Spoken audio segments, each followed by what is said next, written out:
لبنان کا سب سے مالدار آدمی ایمل البستانی تھا۔ اس نے اپنے لیے ایک خوبصورت علاقے میں جو کہ بیروت کے ساحل پر تھا قبر بنوائی کہ مرنے کے بعد مجھے اس قبر میں دفن کیا جائے۔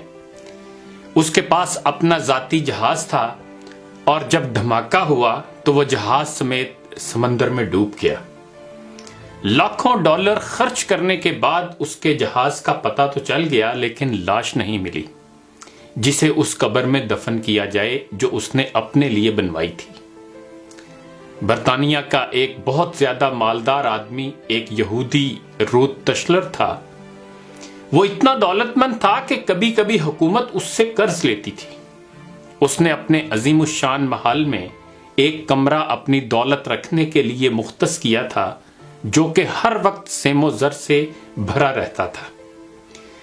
ایک دفعہ وہ اس کمرے میں داخل ہوا اور غلطی سے دروازہ بند ہو گیا۔ دروازہ صرف باہر سے کھل سکتا تھا، اندر سے نہیں۔ اس نے زور زور سے چیخو پکار شروع کی لیکن محل بڑا ہونے کی وجہ سے کوئی اس کی آواز نہ سن سکا۔ اس کی عادت تھی کہ وہ کبھی کبھی بغیر کسی کو بتائے کئی ہفتے گھر سے غائب رہتا تھا۔ جب وہ کسی کو نظر نہ آیا تو گھر والوں نے سوچا کہ حسب عادت کہیں چلا گیا ہوگا۔ وہ برابر چیختا رہا یہاں تک کہ اسے سخت بھوک اور پیاس لگی۔ اس نے اپنی انگلی کو زخمی کیا اور کمرے کی دیوار پر لکھا، دنیا کا سب سے مالدار آدمی بھوک اور پیاس سے مر رہا ہے۔ اس کی لاش کئی ہفتے بعد دریافت ہوئی۔ یہ پیغام ہے ان لوگوں کے لیے جو سمجھتے ہیں کہ مال و دولت ہی ہر مشکل کا حل ہے اور دنیا کی ہر ضرورت اس سے پوری کی جا سکتی ہے۔ دنیا سے جانا ایک بڑا حادثہ ہے لیکن ہم نہیں جانتے کہ کب، کیسے اور کہاں جانا ہے۔ انسان سفر پر جاتا ہے اور پھر واپس آتا ہے، گھر سے باہر جاتا ہے اور پھر لوٹ آتا ہے، لیکن جب دم نکل جائے تو پھر کوئی لوٹ نہیں سکتا۔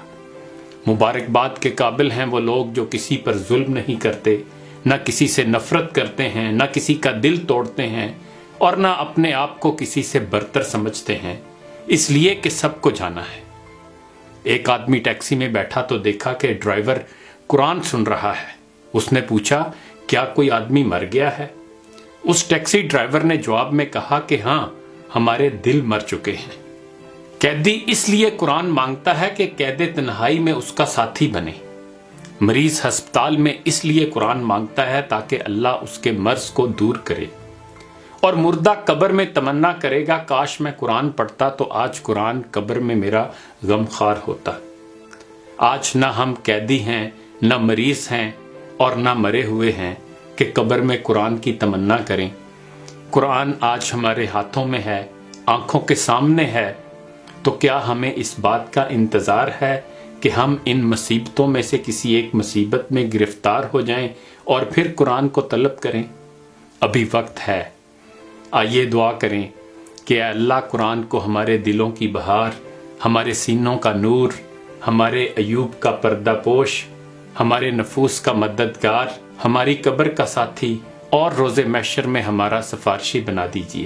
اے اللہ ہمیں قرآن کے حقوق ادا کرنے کی توفیق عطا فرما دیجئے۔ اقبال نے بھی ہمیں جھنجھوڑنے کی کوشش کی تھی، زمیں کیا آسماں بھی تیری کج بینی پہ روتا ہے، غضب ہے سطر قرآن کو چلیپا کر دیا تو نے، زباں سے گر کیا توحید کا دعویٰ تو کیا حاصل، بنایا ہے بت پندار کو اپنا خدا تو نے۔